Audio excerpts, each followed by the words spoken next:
All right, so welcome to our third panel today for our online Liberty FalCon 2020. I'm Mr. Keller, the advisor of our Strategy Games Club, and this panel is game design. We have Teos Abadia and Dave Myers with us today. Hello. Hi there. Go ahead and give your introduction and a little blurb about who you are, and I guess we can start alphabetical by last name. So Teos, go ahead. All right, I always win that game. Almost always. I'm Teos Abadia. I grew up in South America. I design games of various kinds, particularly tabletop games, particularly Dungeons and Dragons. Most of my work has been in adventure design, but I do other types of design as well. I have been fortunate enough to work on the Acquisitions Incorporated hardback book for Dungeons and Dragons, which was very cool dream that I wouldn't have imagined when I was scribbling in a notebook in high school. But I've also written a number of adventures that are on the DM's Guild and products for other companies as well. Thank you, Teos. How about you, Dave? My name's Dave Myers. I'm a full-time teacher, so I have my day job, and I like to say that I'm a teacher by day and a game designer by summer. Takes up all my time. But I'd be lying if I said I didn't think about game design all the time. I've been fortunate enough to publish 2 different games with 2 very different experiences, one on a very small scale, and with a local company that I got really close with and got to work closely with, and then on the opposite end, a really big company that I basically gave it to them and they ran with it and I never saw it again. So I've had 2 very different experiences, even with just the 2 games I've published. My games are more tabletop board games. I'm happy to do my obligatory shout out to my own games, but I don't have to do that right now. You can ease into that, I guess. Feel free. Always be promoting. Yeah, self-promotion never hurts. Yeah, so Costume Party Assassins is my big mainstream game. It's a family weight assassination game that I don't know how it got picked up, but there you go. And that was the big one that Ultra Pro has.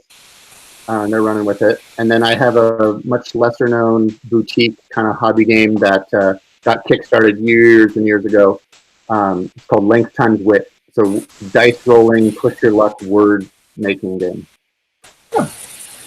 Cool. Yeah. We already have some questions waiting in the wings. Awesome. I know Josh has a question. He is our Strategy Games Club treasurer. And so, Josh, go ahead and take it away with a question. Yeah.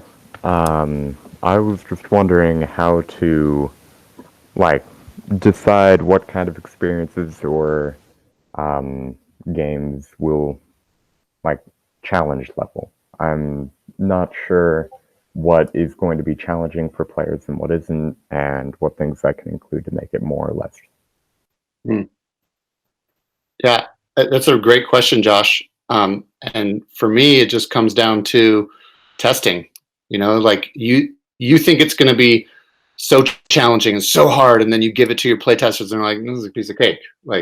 Or the opposite happens. So it's just about getting it out of your brain, and getting other brains into it, and other strategy thinking people to see what they do with it, and to see how hard it is for them. And you just kind of test and test and test.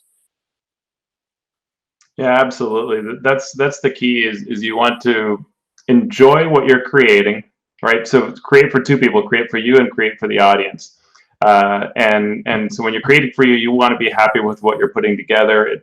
It's the type of thing that you're going to enjoy and feel good about that it exists out in the world. So if you're building some sort of tactical positioning board game, you can think through these brilliant mechanics and it's fun and it excites you. That's the first part that was that passion. But then if you want it to be this kind of where everybody's sort of bringing their chess game brain and analyzing what are the next moves or thinking 3 moves ahead, then you're going to have to test for that and see when people play or think about your early design. If you have some way that you can show them even just a very basic form of the design, if you see people doing that sort of thinking, then you're achieving that goal. And along the way, you might find that you want to tweak it. Maybe you don't want at the end exactly what you start with, but you'll at least be able to assess that as you're going through it. Yeah, and I would say, as long as the game lives in your head, it's not really a game yet.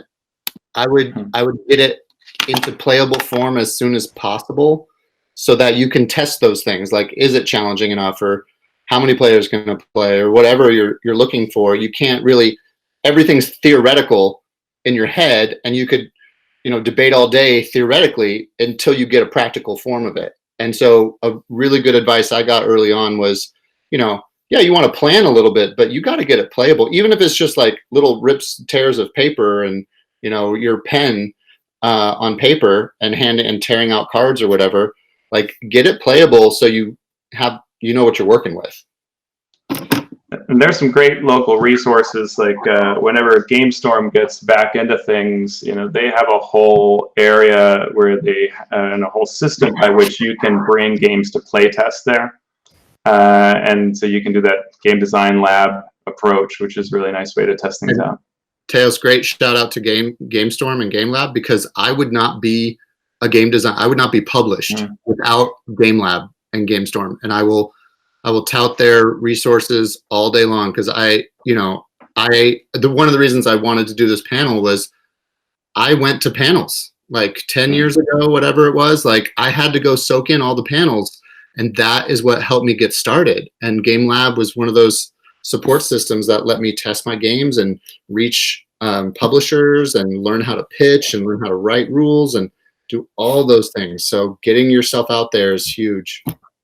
And I don't know, Dave, how much this resonates with you, but I've heard this a lot, especially from board game folks, and that is that you will have a desire to kind of write your favorite game, and what would be the perfect game. You're like, if I make this, I can just sit back and my life is done. But the reality is, you should just make any game, because you're going to learn as you make things. And so it's fine to try to make your favorite game. That's cool, but don't get so bogged down in it and in achieving perfection that you don't make a game. Like, just make a game and then make another game and keep making. Yeah, that is fantastic advice, is just make games. Even like, I love getting like parameters. Like, I want to make a game that fits in a mint tin, or I want to make a game that's one sheet of paper, or I want to make a game with 20 dice, or whatever the parameters are. It's like a little design challenge, and those are great exercises in game design. And so they're on, Board Game Geek has contests like that with parameters all the time. Or even it's just like, oh, I had this idea of what if I could fit a game in my pocket, or whatever. Then try to design that game, and it'll fail miserably, but you learn something from it. Like, you learn from your failures. Mr. Keller knows about teaching is all about, learning is all about failure. you have to fail in order to learn. Yeah, I tell my students, you either have to be wrong about something or not know about something. Those are the only things that have to be possible in order to learn. Exactly. And I see, Anthony, is that you had a question? Yeah, I do. This is all cool, and I'm going to sit down on this because, as we all are convention people, it's cool to do a panel and then sit down and watch the rest of the panels.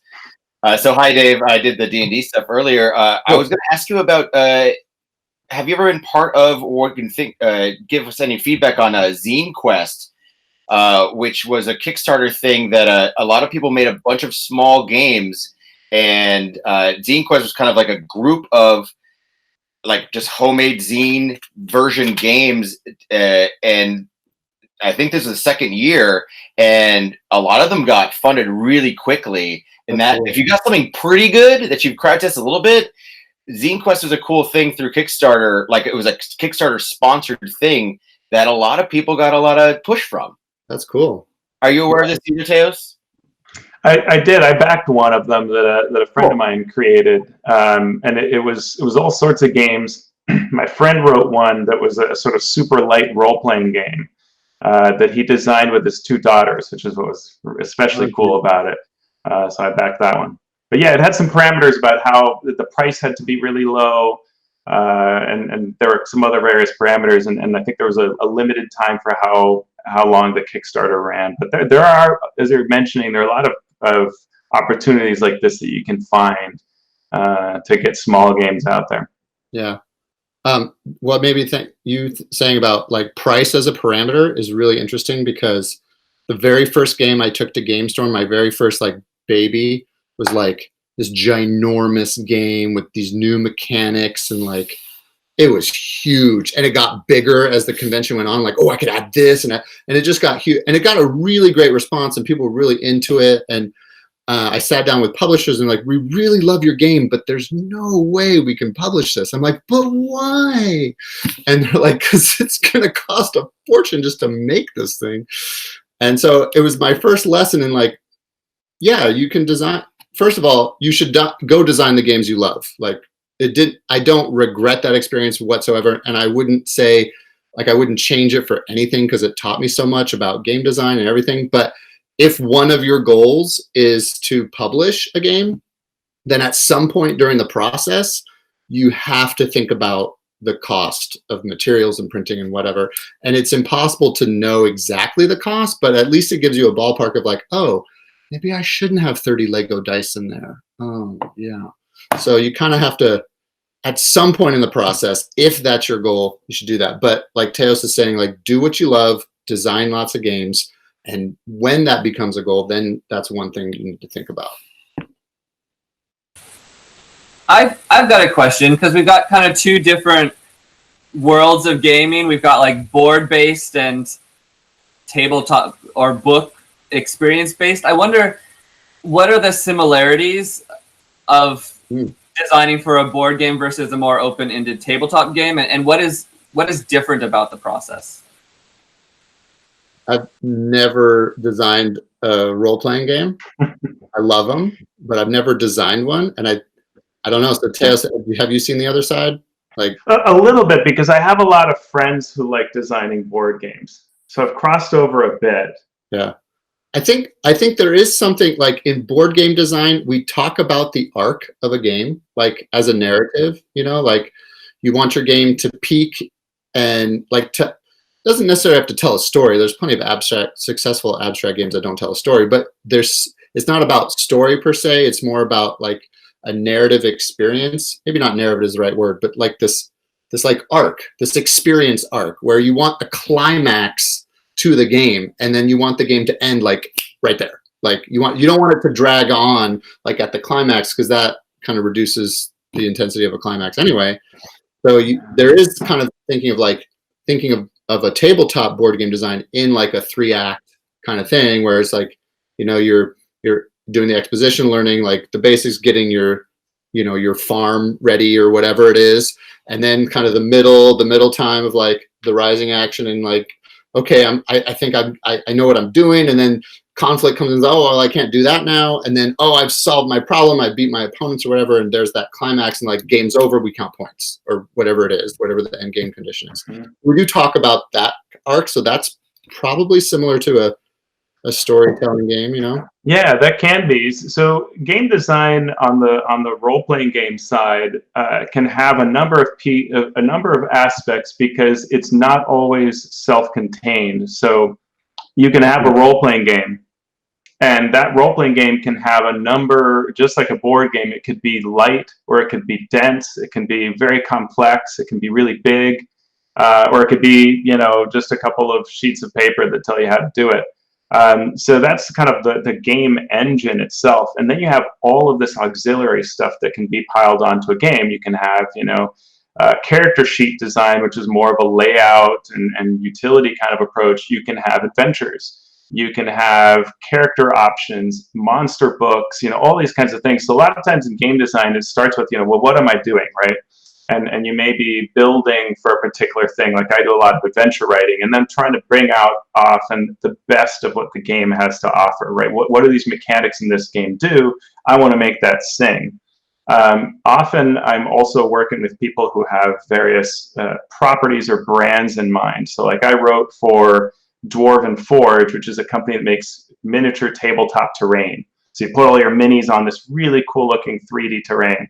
And it's very expensive stuff. So you want the people who are using it to feel awesome about their purchase, that they did this, and I'm writing an adventure that uses what they were launching in the Kickstarter for this terrain. So all of my adventure goal has this overriding process of make it awesome to use this terrain in the adventure, right? So there are a lot of different goals depending on the type of product you're creating. And you can get into things like class design. A lot of what's really important in that is the balance of what you're creating has to be no stronger than what's already been built. Right? Your character can't become more powerful than someone else's because this is new. You might feel that way. That's awesome if you're like, yes, I want to play this, paladin of holy goodness or paladin of sandwiches. How about that, right? I'm a paladin that's not, my righteousness is derived from, snacks and sandwiches. You want to feel great about it, but not then that everybody else goes, well, I should have been playing the paladin of sandwiches. That was a mistake. So there are a lot of interesting aspects to the game design and tabletop that are from that, the fact that you have to compare to what else exists for the system. Yeah, Teos used the word balance, and that is a huge word in tabletop game design too, is balance.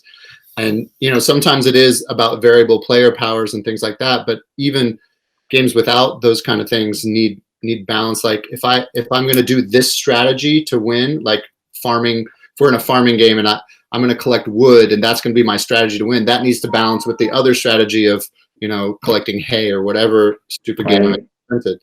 But you need to balance all those strategies that are going to come up in how to win your game. Balance is a big word that we use a lot. And it's really fun when you play board games that have what seem like entirely different ways to play the game, but they're actually balanced, right? That's so rewarding. And then you can bring in players who like a particular strategy and they feel so rewarded because they can do it their way and still be on equal footing. And it's so hard to pull off. Like you think it's going to be like some mathematical formula. Like if I just find that formula to balance it, but then you give it to humans and they're like, you're not doing it how you're supposed to. Like you're not following the formula that I made in my room. And then humans get it and ruin it. And they're like, so balance is so hard. Like, and you just have to give it to brains, other brains than yours. And yeah. I see Anthony's got a question. So go ahead and ask. Yeah, I do. So we work pretty closely with Keith Baker, creator of Eberron, and a lot of other board games. And that's a kind of an interesting combo of both you guys. He's done both. Created a fantasy setting and all the lore, and also made cool board games. Well, there's a crazy Rising Phoenix one that he made that's this monster. And then the cool one that he made with the Decemberists, the band.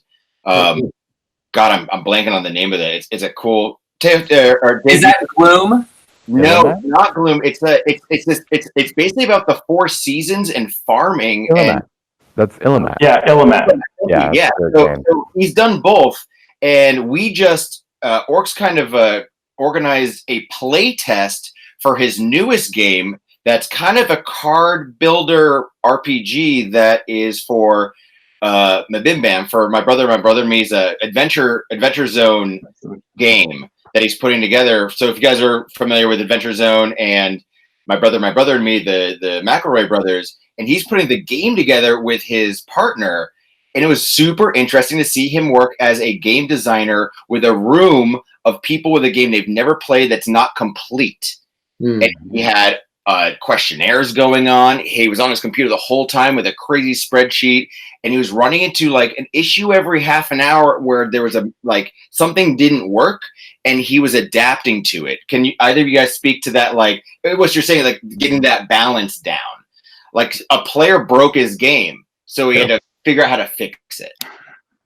Yeah, I have playtesters that I know are just ruthless, so I go to them first because I know they're going to try to break it, and it's the best. I need to go to them first, and they've broken plenty of things. I'm like, and that's what I'm saying about other brains. Like, I didn't think of that. I need someone else to like see it from a different perspective.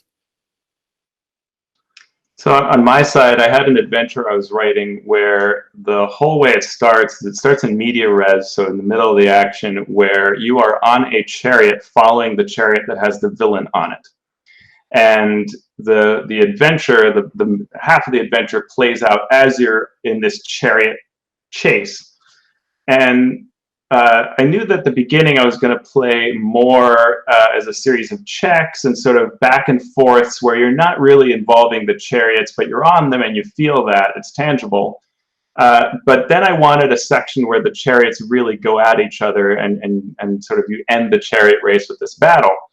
And I went through about 3 different permutations with different playtest groups to see how this could work well. And the summary of what I found was it really doesn't work well in D&D to have vehicles fight each other. You do a lot of like moving around each other very lamely, and you know your whole round is nothing, and everybody's waiting because I can't fight yet. I got to get right next to the chariot, so I'm going to ready my action. And it was just bad in so many ways. So what I ended up actually doing is confining the chariots into a narrow canyon. And what happens is you end up locked together. And so now you have strategies where you can, the driver can do very specific things to try to push the other chariot into the rock wall as you're racing past. All the players can hop back and forth on chariots. The characters, the villains and the good guys can swap chariots. They can fall off of them and get back on. All kinds of heroic stuff could now happen because I'd locked in the scenario into this narrow confines. And the other thing that I had happen was that every round, different things fly by in this narrow chariot. So that what's on the walls changes. Like there were obsidian chips in it that'll cut anybody that's too close to the edge. Or there's vines that you can grab onto.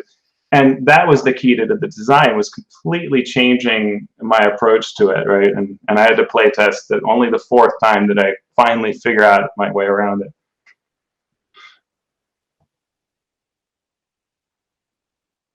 That's awesome, dude. Like it kind of goes to that skill challenge idea of really utilizing your stuff. That's great. Yeah. Thanks for answering my question. That's a good one. So I have done some really minor game design stuff, and Reddit, like the Board Game Geek forum, has a lot of people discussing game design just casually. And there's always that, like the one thing that you hear a bunch from game design is like you never use a dice roll to move or something. But are there some key tenets that either one of you kind of swear by, or always like make sure you're checking off that box when you're designing something new? I get excited very easily about new ideas and new projects, and like I've said, I want to get them in playable form first. And if that first version isn't fun, and it's so hard to define what's fun about something, because sometimes it's not fun by myself, like trying to play different players, but as soon as I get other people involved, it's a very social game, and it gets to be more fun. And it's hard to know until you get people around it what's going to be fun about it.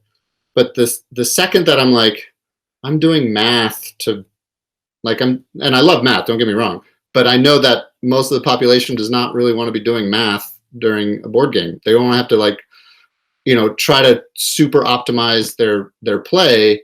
And some people like that, but most of the games I'm designing are more for mainstream audiences that don't want to do that. So I guess, and you can't really put your finger on it like a die roll move, but like, where's the fun? And if I can't find it, I move on.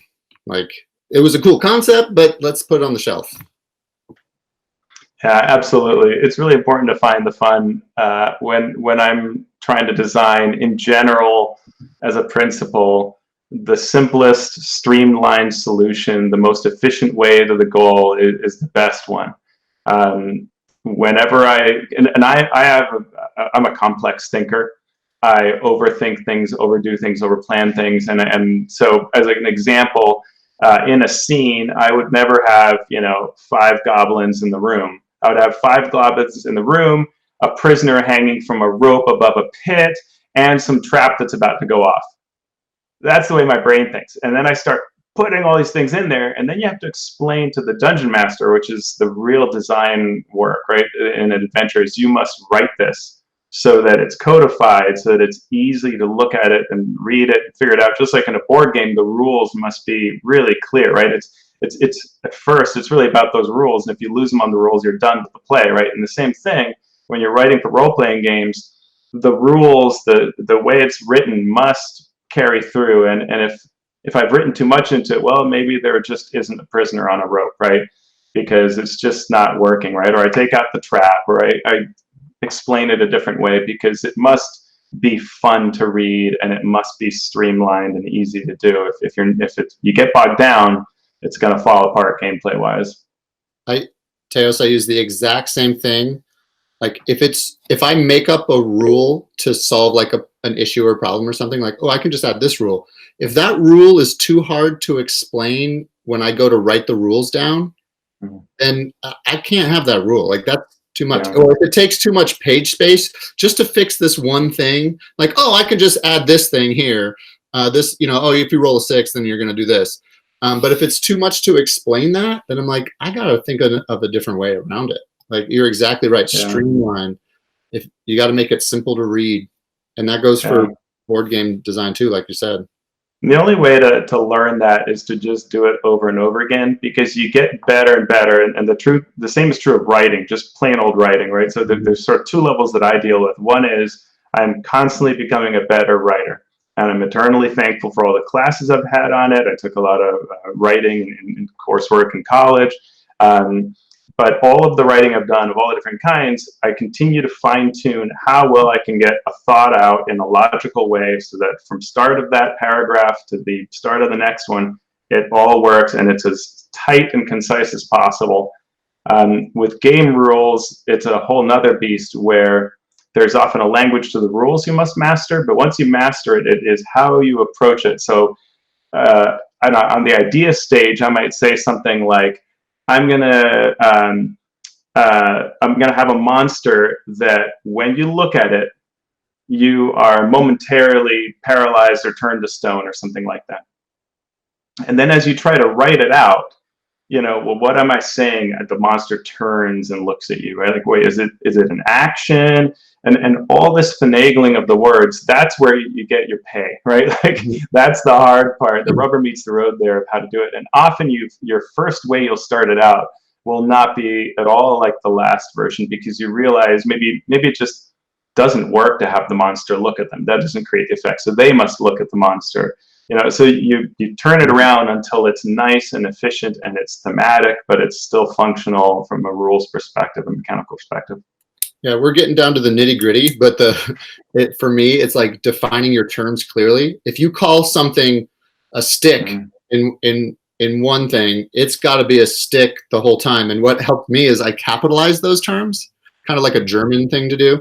But I capitalize all my terms that I'm going to have to repeat and like keep straight, so I'm not changing them all the time. And that's one thing that really helps me. And I actually come up with those terms as early as I can in the design, so I know kind of thematically where that mechanic is fitting in. Like if I'm making a spy game, that capitalized word, it really needs to fit with that theme and mechanic together. And I try as early as possible to get it in there, so I'm designing around that theme and mechanic, like smushed together. Yeah, that's a good point. One of the things I did for the Acquisitions Incorporated book is I had to create a new subsystem that would allow players of this role-playing game to build a business, which is something that Dungeons & Dragons has struggled with over the years, and many role-playing games have as well, because you tend to want to overdo it. And so if you look at the very old editions of the Dungeon Master's Guide or any number of books across the editions, you find these big, dense, here's what it costs to buy a door for a building, and here's what it costs to hire a man-at-arm, and all those, things. And it just, so when I was designing this, the brand, which is Acquisitions Incorporated, is a story about kind of corporations that are fantasy-based. And it's fun and sarcastic. It's like The Office meets D&D, right? And so whatever I designed had to be light. It had to be fun. And the other important thing is it had to be useful, because what happens in Dungeons & Dragons is you go to dungeons. You go to fight dragons. You don't sit in this castle doing stuff. Like, outside of the one time the Dungeon Master brings the fun to you, you're going places. And so the other thing, what I did is I built a fairly simple system where as you level, your business is leveling. It's called your franchise, and it levels over time. It gets new cool features that are very dreamy fun. So you get to decide, like, we have a tavern, and the tavern at level 2, it's going to have ghostly wait staff. It's all horror themed, and so ghosts, servants are all ghosts. And then at a certain level, your base becomes mobile, and so you can decide, like, maybe my tavern walks on chicken legs, like the famous hut, or maybe it can teleport. It can go from city to city, and it just swaps as another tavern. But a way to let characters take their home base with them. So that's the kind of scheming that you often have to do when you're designing. Baba Yaga's hut and tavern. Any students have any questions they want to ask? I'm like on the edge of formulating one, but if someone wants to interrupt me, that will kill some of the awkward silence. There's you both have mentioned like mechanics a lot. Are there things that are mechanics that someone who's maybe never designed a game, like, this is a mechanic? Like, what is a mechanic? Yeah, there are whole textbooks written on it. In fact, Jeff Engelstein just published a textbook on all the mechanics, and Board Game Geek loved it so much they have now adopted his nomenclature for mechanics into their database. Like roll and move, like you mentioned before. I roll a die, I move a thing. That's a mechanic. Like hidden rolls. If we are social deducting, hidden roll is part of that. It's like mechanics are the moving pieces, the moving parts that make up that game. And there's hundreds of different mechanics. And now, with people pushing the deck building wasn't a mechanic before Dominion. And so people have been able to create new mechanics, and it's really hard to innovate. But then even just the deck building mechanic gets improved upon. So like if you look at, the first Dominion, it's pretty clunky, but now deck building games are getting really streamlined and really great. And so, or legacy games is another example of something that no one had thought of, and then one comes out, and suddenly, I just did the Acquisitions Incorporated Clank legacy game, and my family loved that game. Oh yeah, and it does such a good job of creating a narrative for the players that evolves, and it's amazing what game designers can do. And really, mechanic is something that's going to happen often, right? It's a thing that's reproduced, and because it happens often, then you need to refer to it in a certain way, right? So you must have a mechanic because we need to have that little language. It's like the stoplight that we all know, and that's how we're able to drive down roads safely and not get run over, right? You need that to exist. When I teach game design, one of the first activities, one of the first experiences I give is something like, we play a ton of games. That's the first thing we do, is play a ton of games, so we have a baseline. And I say, okay, I'll take two mechanics, as we talk about, okay, what are the mechanics in Ticket to Ride? Okay, it's route building. There's a mechanic. It's hand management. So take two mechanics from two different games and see if you can combine them into a new thing. And it can borrow as much as you want, like it's baby steps. Borrow as much from Ticket to Ride or Catan or whatever, but just try to mash up, make a mashup. Because that's brilliant. Those are the building blocks of games, or those mechanics. And I've heard some of my friends who work on board games will say that often they will come at a board game with a theme, right? So they'll say like it's Greek deities, is their theme. Like I want them squabbling and angling for power. And now I'm going to build a game that does that. But also just as valid is to say, I want to take a deck builder that's also like playing a speed game like Speed or Splat or Spoons or anything, and I want to do that. And so then you start playing with that mechanic and you throw a theme onto it after, right? So both are valid ways to approach it.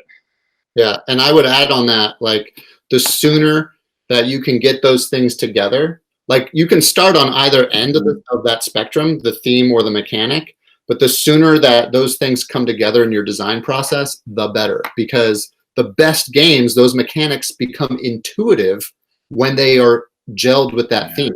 Like, I know how farming works, so this mechanic makes sense to me. Or I know how spying works, so this mechanic makes sense to me. And that means the less you have to write in the rules because it's more intuitive. People pick it up faster. Like it's all the things. So like it all comes from that like marriage of theme and mechanic. Yeah. It looks like we've got another question from Anthony, and we are hitting kind of the final third of our time together. So, Anthony, what's your question? Oh, it's a little late, but when you guys were starting in on the mechanic question, I was gonna mention Clank and how intense that can get and how real it gets. Because once you got to get out of below that dungeon, the game switches. So as far as mechanics of how a game takes like a hard pivot, probably mostly to Dave, the idea of betrayal, Baldur's Gate and House on Hill, like that game has a huge pivot, and it's such a dramatic change where you need to like send someone out of the room for 10 minutes so they can read their character. Yeah. I love it. It's genius. But my question is a little old because Teos mentioned, I guess there's a Clank version of Ack Inc.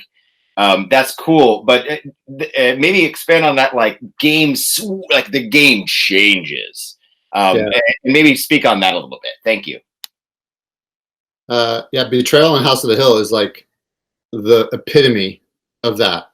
It's like talk about that narrative arc. I mean, it's a narrative game already, but to like switch, like Battlestar Galactica like had hidden secret roles, and then it was you had to reveal it, and you could choose when to reveal when you're a Cylon. I think that's what it was. That's right. So like that was a big thing. Like you could come out as a Cylon, and then that changes the game like dramatically about what you can do and how long do you stay hidden. And so that's another great example. But yeah, games that can capture that, like Betrayal, like that's gold. Like, cause that's that arc you're looking for. Like, oh, we know, everyone just knows we hit the final, the last stretch of the game. We know. And now everything's heightened and like that's the feeling you want. Yeah, you've been watching those rolls slowly bring that counter down to the point of no return, and then the second game starts, and now the experience happens. Yeah, that's what it's all building towards, and yeah, it's great. It's beautiful seeing good design like that. And another that comes to mind is the Alien card game that I forget the name of the system, but it's not Marvel, but there's a Marvel version of it, I think. There's a superhero version of it. But it's got this mechanic by which you can mimic the movies. You can choose which movie you're playing, and you go through playing cards, and there's a whole way that monsters get played out face down, and you can take an action to peek at what the card is that's coming down this lineup of cards, ever drawing closer to your position. And you need to flip them upside down and look at them in order to fight them. But when you flip them up, sometimes they are revealed and immediately act, so they can be like face huggers and other horrible things from the Aliens franchise.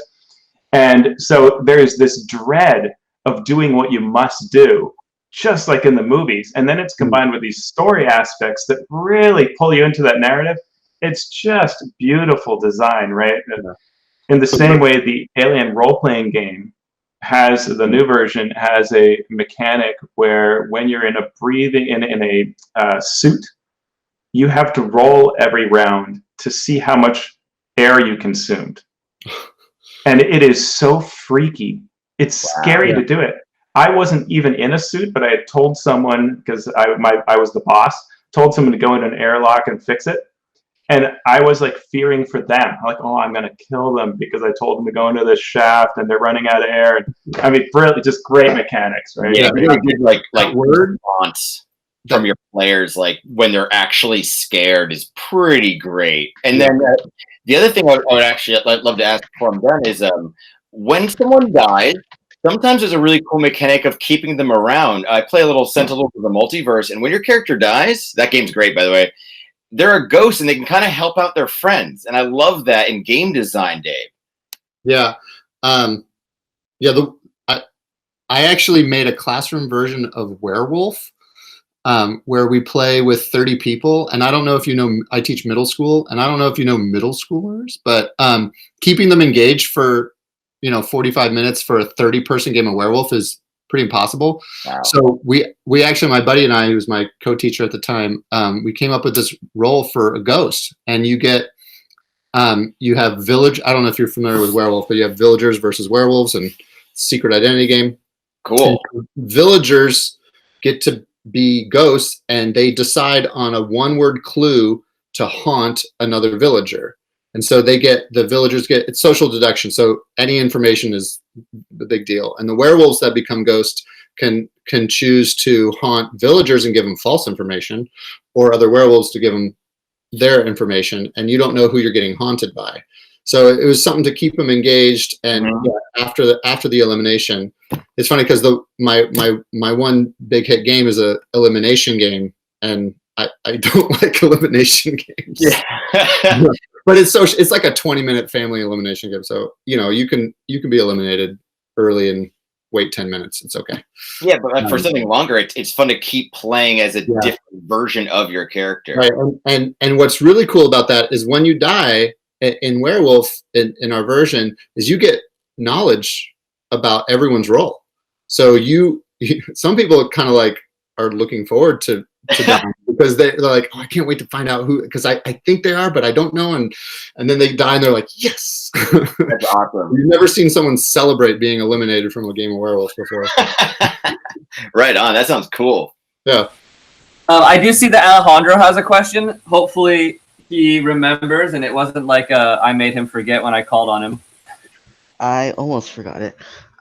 So my question was kind of sitting along the lines of, what's your favorite game that you've either helped make in development, or that you've played, and to add on to that, has it affected just how you make other things? It's a great question, Alejandro. Thanks. I get inspired by my favorite games. I'm a sucker for tile laying games. I don't know why. I got into tile laying games, but I despise Carcassonne. So it's weird. So I refuse to play Carcassonne because I played it once. I'm like, I can't do this. And so I kind of threw off tile laying games. And now my favorite games are tile laying games. My favorite game is probably Quadropolis. It's a tile laying kind of puzzly multiplayer thing, and it's kind of city building. And it really inspired me of like, okay, Quadropolis, let me take my hand at that. And so because of that, and I was like giving myself parameters, like I'm gonna make my Quadropolis game, and I made this game that I'm putting it out to publishers now, and I'm really bummed about GameStorm because that's like my one link to publishers, like in face to face. So I've been sending it blind, which you don't get a lot of response from that, as you could probably guess. But yeah, that it really inspired me to look at my favorite game. Really inspired me and challenged me to, okay, well, what do I like about it, and see if I can mimic that and improve on it. So my big source of inspiration is to go to conventions and either run other people's adventures for random tables of people, or run my adventures for random tables of people, because I get to see how lots of different players tackle the same thing. So if you take one adventure and you run it 5 times over the course of a weekend, you really see what the different elements inside of it accomplish, right? If we have that, the bunch of goblins, the prisoner hanging from rope, and the trap, you really get to see how that design works when 5 different groups go through it, right? Or if you wrote a non-player character that they're supposed to interact with, and you get to see what made this fun or not.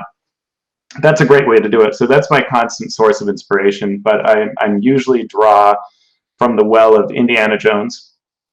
That is always my inspiration for doing Dungeons and Dragons stuff, because it's just so much fun, and it combines these elements in actually a quite original way, right? It's not the typical way of dealing with almost anything that it deals with. It's atypical with how it tackles magic.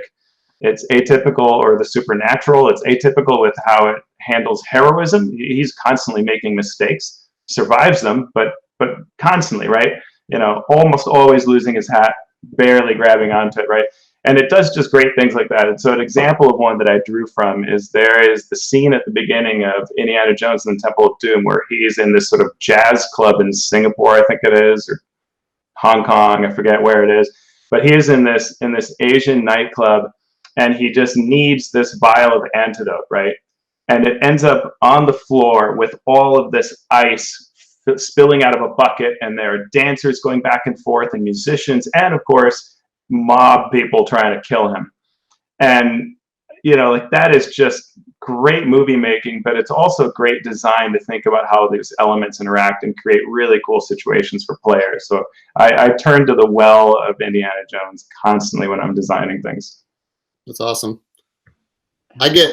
Speaking of inspiration though, I get inspiration everywhere. Like I constantly keep a notebook with me so I can jot my ideas down, because I will see it. I read a lot, so I get inspiration from books I read. Like I read this book about oh god, it was so long ago, I don't even remember. It was basically these family members went to a fortune teller when they were young, and they each got their fortune told separately, where the siblings could not hear each other's fortunes. And then the book, that's like the prologue, and then the book picks up when they're adults and kind of dealing with the fortunes they were given. It's a really cool concept. And so it sparked an idea of like, fortune telling is like, throughout the book, you realize like, it's not really, the fortunes were seemingly to come true, but were they self-fulfilled prophecies kind of thing? So that just sparked an idea. I don't know why, but so I made a social kind of game about fortune teller fraud, where it's kind of like Dixit, where you take a card and you make a fortune for that card, and you try to guess which card out of the mass it is. And like, anyway, you can find inspiration everywhere. That's a great point. That really, if you like designing, it's really important to have a place where you jot down ideas.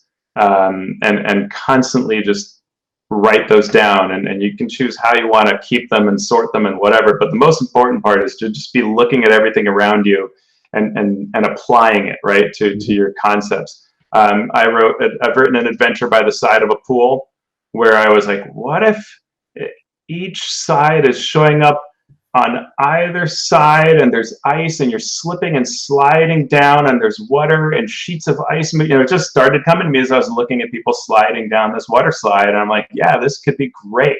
And just constantly write down your ideas and design off of them. The other thing is an analytical brain, right? So when I play board games, I can't help, even though I don't actually design board games, I can't help but think about things like, you know, the way House on the Hill pivots, or how well worker placement works in Lords of Waterdeep. You know, any of that, you can't help but just admire these little bits and look what they did. And that analysis is very valuable in game design if you think about how it's created. I agree with that. Like, when I started designing games, I play more games than I did back then. I'm constantly playing games as research, but I became so less competitive when I started designing games, because I didn't care if I won or lost. I just wanted to kind of pick it apart and figure out and try things out. And it's so funny because I'm a very competitive person, and my wife knows that. And she didn't say anything or realize it, but it's so much more enjoyable to play games now, because I try to win. I'm not like trying to, you know, break it or whatever. It's published. I trust you. But it's just let go. And I'm like, oh, this is so cool. Like, you lost by 50 points. I'm like, yeah, but it was cool. Did you notice how this thing happened? And I tried this one strategy and found it doesn't work at all. Yeah, that was awesome. Cool. It's almost like the opposite of when you know the camera moves that people make as cinematographers, and then you start picking apart a movie. Like, knowing how a game works, it can almost help you like find fun. Yeah, and I enjoy games, but I enjoy playing games now for completely different reasons. Well, it is 5:56, so that is pushing the end of our time slot for this panel. Thank you both so much. Were there any final questions or final comments before we wrap it up? On mine, I would just again say, just design. If you're at all interested in design, make stuff, make stuff, make stuff. Don't worry about it being great. Think of it as working out, right? You're not going to go to the gym one day and the next day emerge, with these insane, awesome, happy times of physique. You've got to do little by little. And just as with working out, you don't have to end up coming out like a model bodybuilder. You'll live longer. And it's the same thing with game design. Every little bit you do, it'll be fun. You'll appreciate games more. You don't ever need to publish it if you don't want to, right? You'll enjoy games better and be better at games if you just start doing it.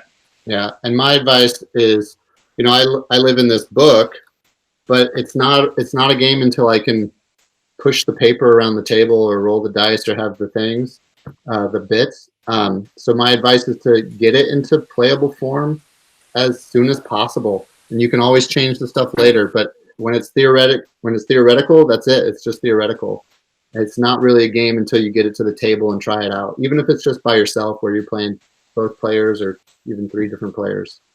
So, and Anthony here, I don't know if you guys agree, but your first couple of games should be super simple.